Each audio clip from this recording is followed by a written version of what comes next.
तो आप क्या फील करोगे कि डेमोक्रेसी कैसे चैलेंज हो सकता है? डेमोक्रेसी तो सबसे आसान चीज है, सबको अधिकार दे दिए, सबको वोटिंग राइट दे दी। देखो, अगर हमें यूनिटी स्टेब्लिश करनी है ना, तो एक पावरफुल सेंटर होना चाहिए भाई।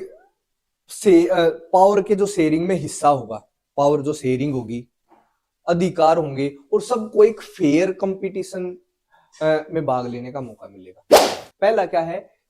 पहला आम चुनावों के समय भारत ने किस किन समस्याओं को फेस करा। ये एरिया मान के चलो लद्दाख है, सेम है, ये पॉपुलेशन वहां बहुत थोड़ी है। और ये एरिया मान के चलो दिल्ली है, यहाँ पे इसी एरिया में करोड़ों है और यहाँ पे हजारों है। इस इलेक्शन ने ये प्रूव कर दिया कि भाई डेमोक्रेसी संसार की किसी भी क्षेत्र में पॉसिबल है, कहीं भी। गुड मॉर्निंग, कैसे हो? आज हम 12th क्लास का सेकंड चैप्टर शुरू करेंगे, जिसका नाम है era of one party dominance. अगर इसकी हिंदी में इसके नाम की बात करें,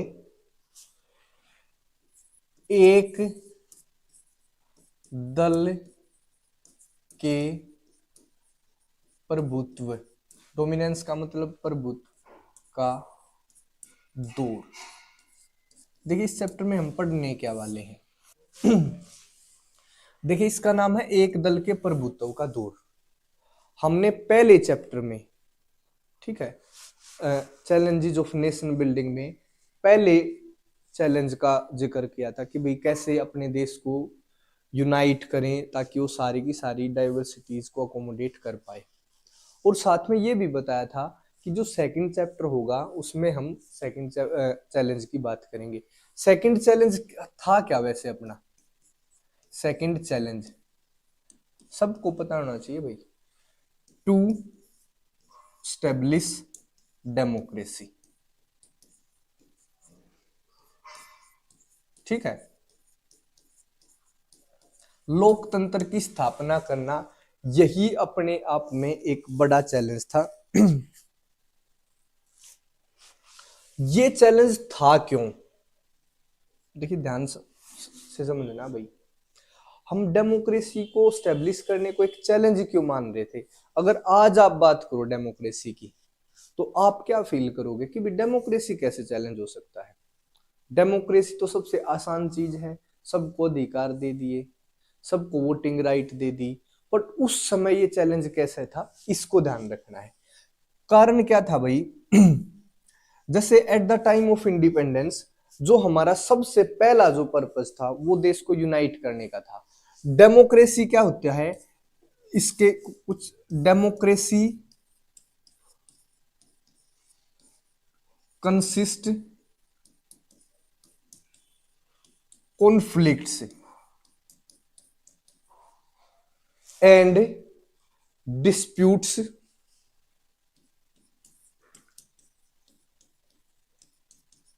इंटरेस्ट्स आइडियाज, डिफरेंट डिफरेंट।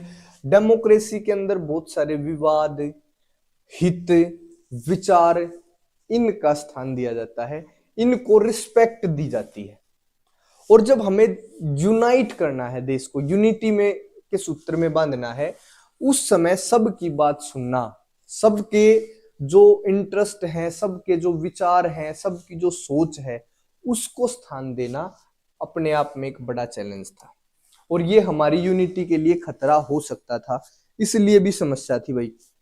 इसमें ऐसा लगा था, दिस में threaten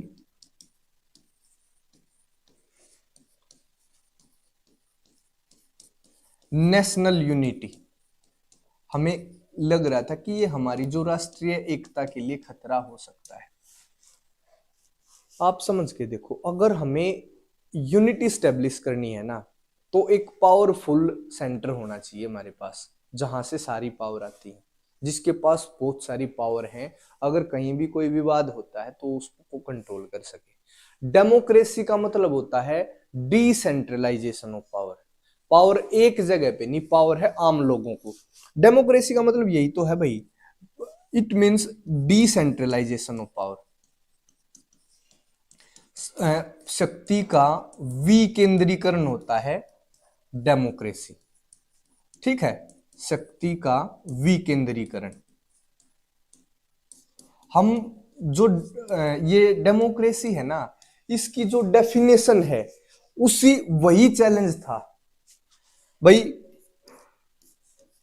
rights and respect to common people. यहां पे डेमोक्रेसी में क्या होता है, अधिकार और सम्मान आम आदमी का है। अब एक चीज बात के मान के चलो, इतनी सारी प्रकार के आदमी हैं, इतनी लैंग्वेज हैं, इतने कल्चर हैं, और हमें देश को यूनाइट करना, ये बात कन्फर्म है। हम देश की यूनिटी के साथ कोई कंप्रोमाइज नहीं करना चाहते, और फिर उसी कंडीशन में हम डेमोक्रेसी को स्टेब्लिश करना चाह रहे हैं। डेमोक्रेसी क्या करेगी, लोगों को अधिकार देगी। डेमोक्रेसी का क्या मतलब होता है कि भाई जो वहां की पब्लिक है वो अपने शासक चुनेगी, और मान के चलो मैं हूं शासक और मैं चाहता हूं देश यूनाइट हो और पब्लिक नहीं चाहती, तो एक बार तो चलो मैंने सरकार बना ली, अगर लोगों को ये अधिकार है तो नेक्स्ट टाइम वो मुझे सरकार में आने देंगे? नहीं आने देंगे। तो ये एक यूनिटी के लिए एक थ्रेट थी उस समय। डेमोक्रेसी का मतलब होता है शक्ति का विकेंद्रीकरण। अगर यूनाइट करना है तो शक्ति केंद्रित होनी चाहिए, कोई पावरफुल अथॉरिटी हो, अगर कोई भी अलग होने की कोशिश करे, अगर कोई भी यूनाइट होने में कोई भी ऑब्स्टेकल हो तो उसको कंट्रोल कर सके, उसको सप्रेस कर सके। बट डिसेंट्रलाइजेशन का मतलब क्या है, अब पावर को बांट दिया गया है, अब पावरफुल है आम आदमी। ठीक है, तो ये उस समय डेमोक्रेसी को स्टेब्लिश करना अपने आप में एक चैलेंज था। ठीक है, इसी कारण से बहुत सारे उस टाइम पे जो देश आजाद हुए, जो भारत का जो समय है जहां पर जब हम आजाद होते हैं, उस टाइम पे और भी सारे देश आजाद हुए, तो बहुत सारे देशों ने नॉन डेमोक्रेटिक सिस्टम अपनाया। किसी ने वन पार्टी सिस्टम, ठीक है, किसी ने आर्मी रूल, समझे, किसी ने भाई डिक्टेटरशिप। बस इसी चीज को क्योंकि देखो जब भी कोई देश आजाद होगा ना, तो जो देश को आजाद करके जो शक्ति गई है उसने देश को इस हिसाब से डिवाइड कर रखा है कि वहां पे यूनिटी को कायम करना अपने आप में मुश्किल है। क्योंकि अगर यूनिटी होती तो हम गुलामी क्यों होते? क्लियर है। तो बहुत सारे ऐसे देश थे जिनकी यूनिटी को तोड़ रखा था भाई ब्रिटिश गवर्नमेंट ने, तो उनमें से लगभग देशों ने क्या करा, डेमोक्रेसी से परहेज करा। उनको पता था अगर हम डेमोक्रेसी अपनाते हैं तो यहाँ पे ये यूनिटी के लिए थ्रेट है, और यूनिटी के लिए थ्रेट होने का मतलब क्या है, फिर हम भी और ज्यादा सेपरेट हो जाएंगे लोग, और फिर से कोई बाहरी शक्ति हमारे ऊपर कंट्रोल कर सकती है। इतनी बलिदानियों के बाद, इतने कोशिशों के बाद, इतनी प्रयासों के बाद हमें ये आजादी मिली है, और आज भी हम यूनिटी को स्टेब्लिश नहीं कर पाए, यूनिटी को कायम नहीं कर पाए, तो आगे भी कोई शक्ति इसका फायदा उठा सकती है। तो ये यूनिटी कायम करना तो मस्ट था उस टाइम पे। अब डेमोक्रेसी क्यों?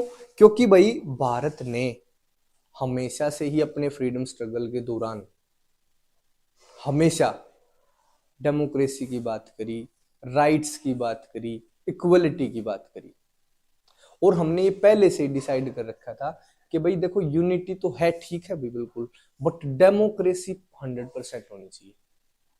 तो हमारी ये तो विरासत थी भाई हमारी नेशनल मूवमेंट की, हमें डेमोक्रेसी को स्टेब्लिश करना ही करना था।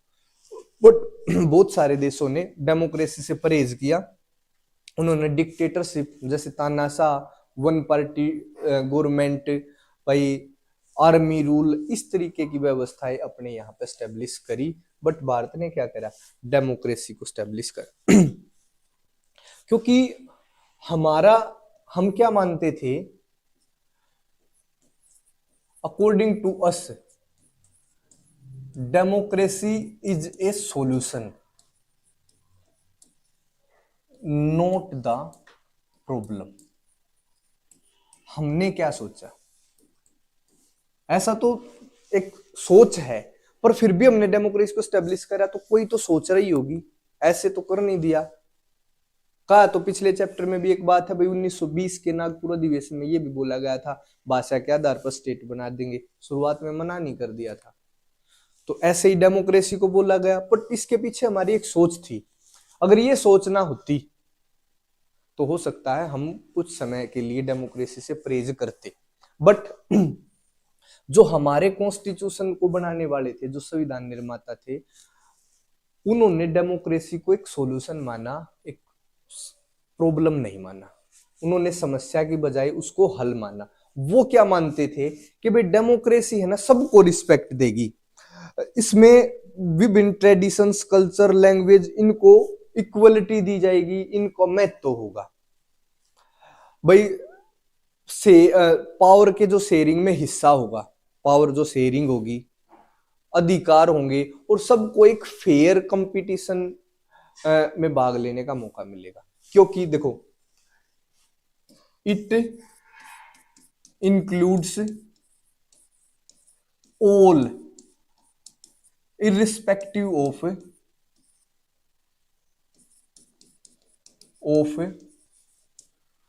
culture, religion, language, ठीक है भाई, आइडियोलॉजी, ये सबको कंसीडर कर रही है। जेंडर, ये सबको इंक्लूड कर रही है भाई। It is all about sharing and fair competition.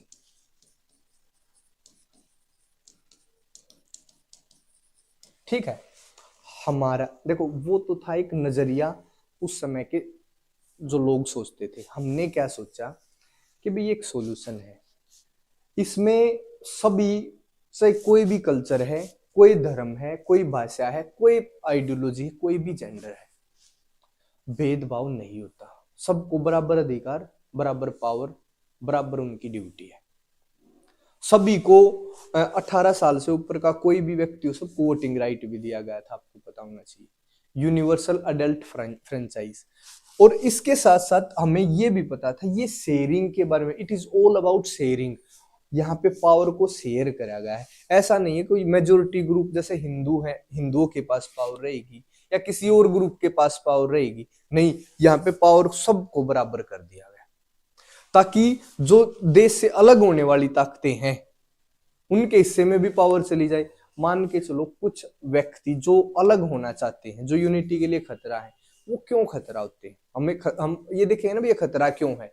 वो ये उसको डर क्या है कि भाई जो यहाँ की मेजोरिटी है ना, वो हमारे लिए खतरा है। जैसे खतरा कहाँ था, जो हिंदू नॉन हिंदू एरिया था, जहां पे हिंदू कम थे या दूसरे रिलीजन थे, वहीं पे तो समस्या थी। वहीं पे तो ये समस्या थी भाई, हो सकता है जो मेजोरिटी है, जो हिंदू मेजोरिटी है, वो हमें ठीक से जीवन जीने ना दे। क्लियर है। बट डेमोक्रेसी ने क्या करा भाई, सबको बराबर कर दिया, चाहे वो किसी भी धर्म का हो, साथ में पावर शेयर कर दी, सबको वोटिंग का अधिकार दे दिया, और फेयर कंपटीशन। फेयर कंपटीशन का मतलब होता है निष्पक्ष किसी भी प्रकार की प्रतियोगिता। आप चुनाव लड़ सकते हो, आप कोई पार्टी बना सकते हो, आप फिर बाद में चुनाव जीतने के बाद सरकार बना सकते हो, आप अपने अकॉर्डिंग रूल और रेगुलेशन बना सकते हो। बहुत सारे अधिकार दिए गए, हम वो फंडामेंटल राइट्स वाले चैप्टर में करेंगे। तो हमने डेमोक्रेसी को सॉल्यूशन के रूप में देखा, और ऐसा लगा कि भाई जो भी कारण हो अलगाववाद का, जो भी यूनिटी के लिए ऑब्स्टेकल हैं, वो सारे के सारे डेमोक्रेसी के द्वारा दूर हो सकते हैं। क्लियर है भाई, ये ध्यान रखना है इस हिसाब की चीज। उसके बाद कुछ फैक्ट हैं भाई, सम फैक्ट्स, अगला टॉपिक करके सम फैक्ट्स।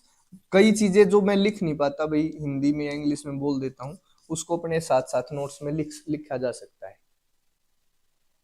वही तरीका है, वीडियो को थोड़ा रोक दो, फिर से उस लाइन को सुन लो, ठीक है। कुछ फैक्ट हैं। We adopted our constitution on, बताओ कब, 26 नवंबर 1949। ठीक है, इस दिन हमने भारत के संविधान को अडॉप्ट कर लिया था, स्वीकार कर लिया, बन के तैयार हो गया। We finally signed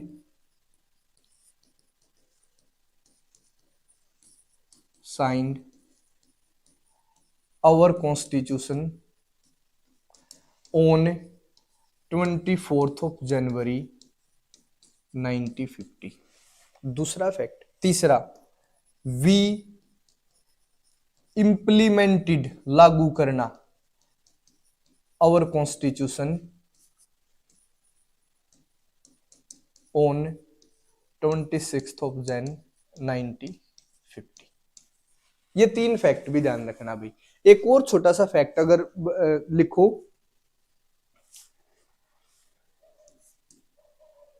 election commission दिख रहा है अभी यहां तक, ठीक है।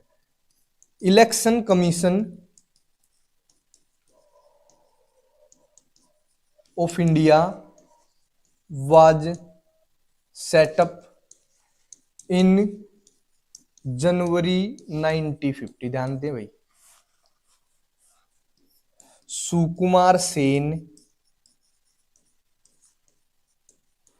was the first chief election commissioner of India. Clear है? ये 2-4 फैक्ट भी ध्यान रखें।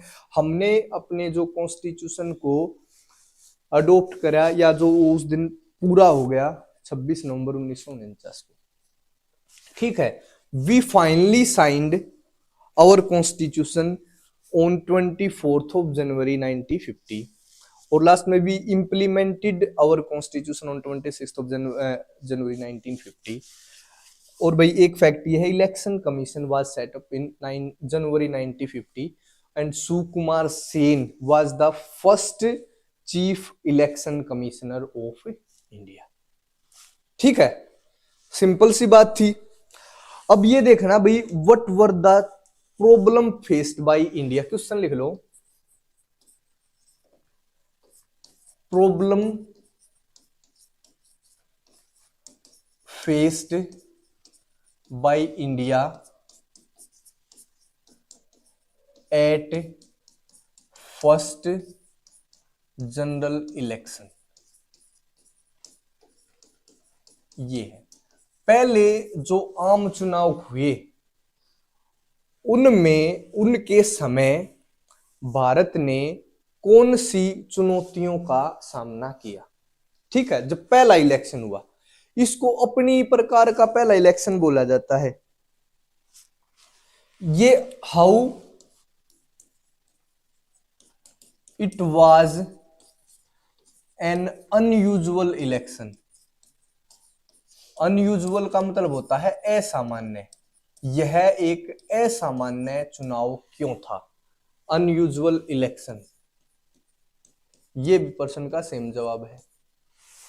ठीक है, ये असामान्य इलेक्शन क्यों था, why it was first of its kind. यह अपनी प्रकार का पहला चुनाव क्यों था। ये तीनों एक ही सवाल का की फॉर्म्स हैं, इनमें से कोई भी पूछा जाए तो आंसर सेम होगा। पहला क्या है, पहला आम चुनाव के समय भारत ने किस किन समस्याओं को फेस करा। भाई समस्याएं इतनी थी फेस करा जिनको, तभी तो इसको असामान्य इलेक्शन माना गया कि भाई सामान्य इलेक्शन होता ही नहीं ऐसा। तो how it was an unusual election, और इसको अपनी प्रकार का पहला चुनाव माना जाता है। How why it was first of its kind. यह अपने ही प्रकार का पहला चुनाव क्यों था। वो चुनौतियां देखनी है जो जो हमने पहले इलेक्शन के समय फेस करी है। देखिए हिंदी में बोल दिया है, पहले आम चुनाव के समय भारत ने क्या क्या समस्याएं को सामना किया, या और यह एक असामान्य चुनाव क्यों था, या यह अपनी ही तरह का पहला चुनाव क्यों था। सबसे पहला कारण आंसर है इसका vast size of India. Bharat का बहुत बड़ा साइज, इतने बड़े साइज का देश, एक फेयर इलेक्शन करवाना, एक समय पूरे देश में इलेक्शन करवाना अपने आप में चैलेंज होगा कि नहीं होगा। आप है ना अपनी क्लास में कोई चुनाव करवाइए या अपने स्कूल में कोई चुनाव करवाइए, आपने गांव में तो देखे होंगे चुनाव सरपंच का, पंच का, तो इतने आसान है क्या वो चुनाव। कैंडिडेट घूम रहे हैं, पैसे लगा रहे हैं, जाति के आधार पर बांट रहे हैं, पैसों में वोट खरीद रहे हैं, कहीं पे हिंसा है, 100 तरीके की समस्याएं हैं, वोटर लिस्ट अलग से तैयार करनी है, लोग उस लेवल के समझदार नहीं है, तो गांव में भी इतना मुश्किल हो जाता है। तो भारत जैसे विशाल आकार के देश में एक इलेक्शन को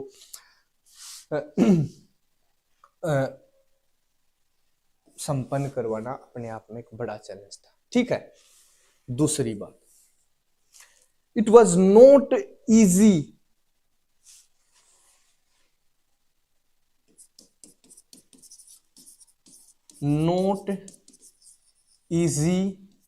टू, देखो सेट क्या क्या करनी है, कॉन्स्टिट्यूएंसी बनानी है भाई, उसके बाद उनको ड्रॉ करनी है, उनकी बाउंड्री कहां तक कौन सी होगी, वोट लिस्ट प्रिपेयर करनी है, ड्रॉ या डीलिमिट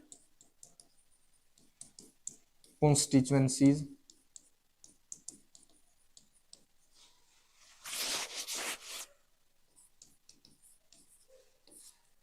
ये होते हैं भाई लोकसभा क्षेत्र या चुनाव क्षेत्र, constituencies, prepare voter list, voter list को तैयार करना है नहीं मुश्किल। ठीक है,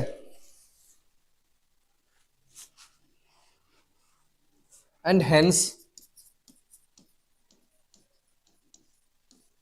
टू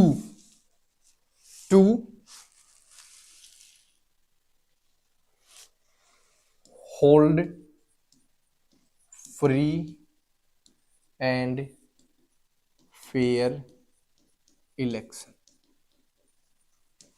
अब भारत जितने बड़े देश का, उसमें कॉन्स्टिट्यूएंसीज को ड्रॉ करना, भाई ये कॉन्स्टिट्यूएंसी, देखो दो डाउट थे कॉन्स्टिट्यूएंसी को ड्रॉ करने के टाइम पे। एक तो ये था कि भाई हम जनसंख्या के आधार पर, एक था एरिया के आधार पर। जैसे मान के चलो भारत है ये, ठीक है, वन वे कि भाई इसको है ना बराबर एरियो में डिवाइड कर दो, ऐसे एरिया सब सारी की सारी जो कॉन्स्टिट्यूएंसी है उनका एरिया बराबर होगा, यहां से भी एक एमपी, यहां से भी, एरिया बराबर कर दो। सिंपल सा लग रहा है, बट ये एरिया मान के चलो लद्दाख है, सेम है ये, पॉपुलेशन वहां बहुत थोड़ी है, और ये एरिया मान के चलो दिल्ली है, यहां पे इसी एरिया में करोड़ों है और यहां पे हजारों है, तो एक तो हजारों का भी एमपी, एक करोड़ों का एक एमपी। तो हमने एरिया की बजाय पॉपुलेशन को ध्यान में रखा। जैसे ये इंडिया है, लगभग 10 लाख पे एक कॉन्स्टिट्यूएंसी बनाई, मान लिया यहाँ पे 10 लाख इतनी जगह पे, तो यहाँ का एक एमपी बनेगा। मान लिया कोई दिल्ली जैसी जगह है इतनी, तो एक एमपी यहाँ का बनेगा। ठीक है, कॉन्स्टिट्यूएंसीज के आकार हैं, जो उनका साइज है वो अलग अलग हो सकता है, बट इनकी जो पॉपुलेशन है ना वो सेम है। हमने अपनी जो कॉन्स्टिट्यूएंसी बनाई, चुनाव क्षेत्र बनाए, लोकसभा क्षेत्र बनाए, वो साइज के अकॉर्डिंग नहीं, पॉपुलेशन के अकॉर्डिंग बना दिए। वोटर लिस्ट, तो ये भी एक चैलेंज था, इसीलिए इनको हमने फेस करा और इनको कंप्लीट करा, तभी तो इसको अपनी प्रकार का पहला चुनाव या फिर एक अनयूजुअल चुनाव बोला जाता है। Nearly 40 lakhs women were not registered with their name। लगभग 40 लाख औरतें ऐसी थी जिनको उनके नाम से रजिस्टर्ड नहीं करा गया था। क्या लिख रखा था कि भाई उसकी लड़की, उसकी wife, they were listed as,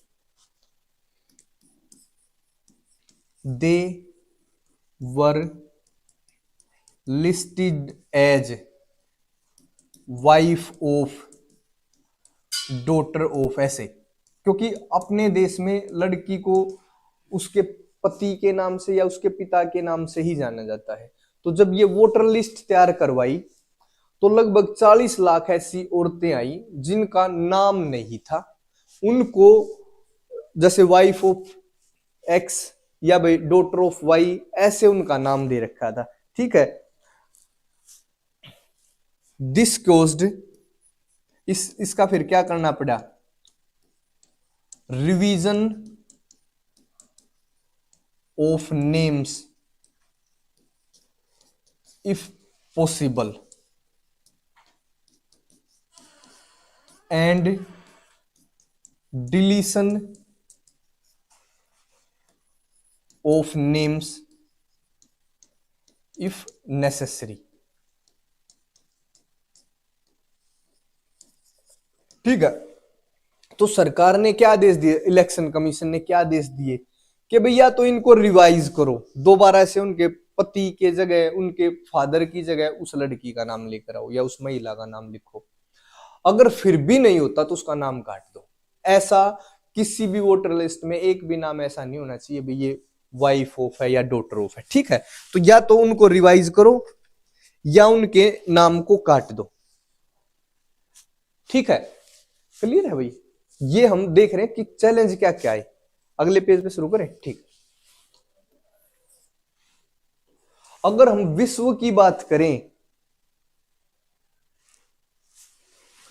no election of such big scale ever happened in, ever held लिख दो या हैपन इन वर्ल्ड बिफोर। इतने बड़े लेवल का इलेक्शन आज तक संसार में नहीं हुआ था। No election of such big scale ever happened in world before. ठीक है। इस लेवल का कोई भी इलेक्शन, इतने बड़े लेवल का कोई भी इलेक्शन, इसमें क्या क्या था, 17 करोड़ एलिजिबल वोटर थे। जितने भी जिन लोगों को वोट डालनी थी ना, लगभग 17 करोड़ वोटर थे भाई, 17 करोड़, जिसमें से 3200 एमएलए इनको चुनना था, 489 एमपी को चुनना था,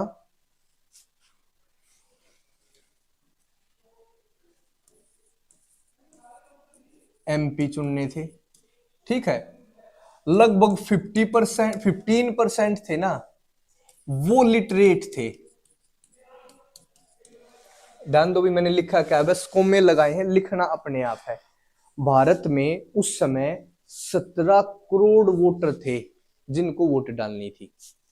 इन 17 करोड़ वोटरों को 3200 एमएलए, 3200 एमएलए को चुनना था, 489 एमपीज को चुनना था। एमएलए का मतलब होता है मेंबर ऑफ लेजिस्लेटिव असेंबली और एमपी का मतलब होता है मेंबर ऑफ पार्लियामेंट।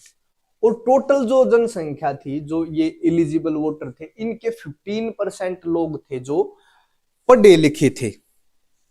ठीक है। इलेक्शन कमीशन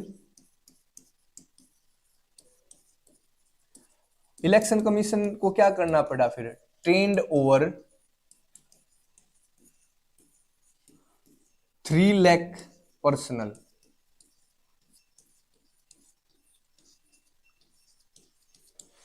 3 लाख से ज्यादा लोगों को ट्रेन करना पड़ा भाई, ताकि वो इलेक्शन में अपनी ड्यूटी कर सके। ठीक है, तो जो जैसे पहला चुनाव होने के बाद, उसके बाद तो हो गया सिंपल काम, बट शुरुआत में क्या था कि भाई 3 लाख आदमियों को चुनना पड़ा, 3 लाख ऑफिसर लगाओ या 3 लाख जो ड्यूटी करने वाले लगाओ, 17 करोड़ जिनको वोट डालनी है, उनमें से 3200 एमएलए चुनने हैं, 489 एमपी, जिसमें 15% है पढ़े लिखे। इसलिए इलेक्शन कमीशन को लगभग 3 लाख लोगों को ट्रेनिंग देनी पड़ी ताकि वो चुनाव में मदद कर सके। दिस इलेक्शन वॉज द, ध्यान देना भाई, बिगेस्ट टेस्ट ऑफ डेमोक्रेसी। ये लोकतंत्र का सबसे बड़ा टेस्ट था। अब से पहले केवल विकसित देशों में ही डेमोक्रेसी का प्रोविजन था। बिफोर दिस भाई कोई भी ऐसा पुअर कंट्री या इलिटरेट कंट्री संसार में ऐसा एग्जांपल नहीं था जहां पे डेमोक्रेसी हो। तो this was the first biggest and real test of democracy. अगर in a poor and illiterate country like India, in a poor and illiterate country, Bharat जैसे गरीब और अशिक्षित देश में, कंट्री लाइक इंडिया, ध्यान रह जाएगी भैया बात। इससे पहले कहां पे थे, यूरोप और अमेरिका के देशों में डेमोक्रेसी थी। This was the biggest and real test of democracy. वास्तविक टेस्ट या बिगेस्ट टेस्ट भी। अब ये voting rights to women was termed as biggest Gamble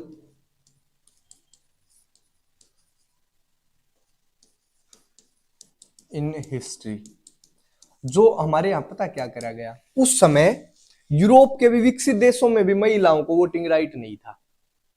बहुत सारे यूरोप में भी ऐसे देश थे जहां डेमोक्रेसी तो थी बट महिलाओं को वोटिंग राइट नहीं था। बट भारत ने ऐसा क्या किया, भारत ने यूनिवर्सल एडल्ट फ्रेंचाइज मतलब सार्वभौमिक वयस्क मताधिकार को लागू किया, जिसके तहत हर 18 साल से ऊपर का, चाहे वो महिला है चाहे वो आदमी है, वोटिंग का राइट है। इसको है ना इतिहास का सबसे बड़ा जुआ बोला गया कि भाई जो नेहरू जी हैं ये एक बिगेस्ट गैम्बल खेल रहे हैं हिस्ट्री का, और वो अपने जीवन काल में ही इसकी असफलता को देख लेंगे। देखिए कैसे कैसी चुनौतियां हैं, कैसी कैसी समस्याएं हैं पहले इलेक्शन के समय। अब इलेक्शन होगा भाई, अब नोट लिख लो।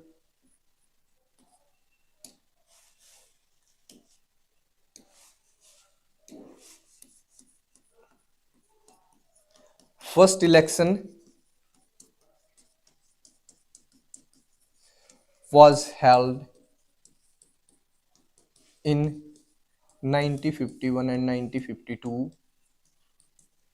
but it is called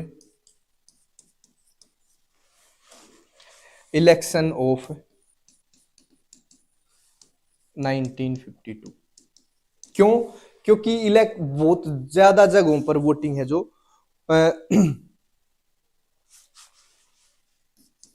because most of the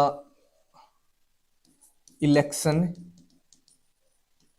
was held in January 1952। ये 1951 से ही शुरू हो गया था, ठीक है, अक्टूबर 1951 से। बट ज्यादातर जो वोट डाली गई ना, ज्यादातर हिस्सों में जो चुनाव हुआ वो जनवरी 1952 में हुआ भाई, तो इसलिए इसको है ना हम 1952 का चुनाव मानते हैं। क्लियर है? एक लाइन और, this election proves that, this election proved that, इसने एक बड़ी चीज को प्रूव करा भाई। वो क्या थी कि भाई democracy could be, that democracy could be practised anywhere in the world. बहुत बड़ी बात है भैया, इसने ये साबित कर दिया कि भाई लोकतंत्र संसार में कहीं भी लागू किया जा सकता है। सिंपल है। हमने क्या देखा, देखो हम अपने जो पहला चुनाव था ना उसके समय जो समस्याएं आई उनकी बात कर रहे हैं। क्या क्या समस्याएं थी जिसने इसको अनयूजुअल बना दिया और अपने ही प्रकार का एक चुनाव बनाया। सबसे पहली बात थी भारत का साइज, इतने बड़े साइज पे इलेक्शन करवाना, उनकी कॉन्स्टिट्यूएंसीज को ड्रॉ करना, डिलिमिट करना, साथ में इतने ज्यादा जनसंख्या की वोटर लिस्ट तैयार करना जहां पे लगभग 17 करोड़ एलिजिबल वोटर हैं, वैध मतदाता हैं, जिनमें से 3200 एमएलए चुनने हैं और 489 एमपी, और पूरी जनसंख्या जो एलिजिबल वोटर्स की उसमें से सिर्फ 15% ऐसे हैं जो शिक्षित हैं। और इसको है ना इलेक्शन कमीशन को लगभग 3 लाख लोगों को ट्रेनिंग देनी पड़ी। साथ में एक लाइन और कि लगभग 40 लाख औरतें ऐसी थी जिन्होंने अपना रजिस्ट्रेशन अपने नाम से नहीं, अब किसी के, उसकी बेटी, उसकी वाइफ के नाम से रजिस्टर्ड करवाया था। तो इलेक्शन कमीशन ने उनको बोला भी रिवाइज करो इस नेम लिस्ट को। अगर रिवाइज हो सकती है, रिवाइज करने का मतलब भाई इनका नाम लिख के लेकर आओ, अगर नाम लिखना पॉसिबल नहीं है तो इसको डिलीट कर दो। तो ये अपने आप में एक बड़ा काम था। साथ में ये इलेक्शन ये बिगेस्ट टेस्ट ऑफ डेमोक्रेसी माना गया in a poor and illiterate country like India, because इससे पहले जो डेमोक्रेसी है सिर्फ अमेरिका, नॉर्थ अमेरिका और यूरोप के विकसित देशों में ही थी। तो ये पहला बड़ा टेस्ट था भाई डेमोक्रेसी का। और जो हमने वोटिंग राइट दिया वुमेन को, इसको हिस्ट्री में बिगेस्ट गैम्बल माना गया कि भी नेहरू ये बड़ा जुआ खेल रहे हैं और इसका असफल होना तय है, ये नेहरू अपने जीवन काल में ही देख लेंगे। बट फिर भी इलेक्शन हुआ और first election was held in 1951 and 1952, but it is called election of 1952 क्योंकि ज्यादातर वोट हैं वो जनवरी 1952 में ही डाली गई थी। साथ में इस इलेक्शन ने ये प्रूव कर दिया कि भाई डेमोक्रेसी संसार की किसी भी क्षेत्र में पॉसिबल है, कहीं भी प्रैक्टिस करी जा सकती है। क्लियर है? हमने आज क्या पढ़ा है, हम सेकंड चैलेंज की बात कर रहे थे। सेकंड चैलेंज था टू स्टेब्लिश डेमोक्रेसी। तो डेमोक्रेसी को स्टेब्लिश करने में हम क्या क्या उस टाइम पे विचार दुनिया में चल रहे हैं और फिर भी हमने उसको इंप्लीमेंट करने की, स्टेब्लिश करने की कोशिश करी, क्या हमारे मन में था। फिर भी हमने सोच लिया कि भाई अपने पॉइंट ऑफ व्यू से भाई हम डेमोक्रेसी को स्टेब्लिश करेंगे। तो फिर पहला चुनाव होगा, डेमोक्रेसी का मतलब है। तो पहला चुनाव जब आया तो इसके सामने क्या क्या चुनौतियां थी, क्यों ये अपने ही प्रकार का पहला चुनाव था, क्यों ये इतना अनयूजुअल चुनाव था, उसके बारे में हमने देखा। फिर लास्ट में ये 2 लाइन। ठीक है, थैंक यू। इसके बाद नेक्स्ट क्लास में, ओके बाय।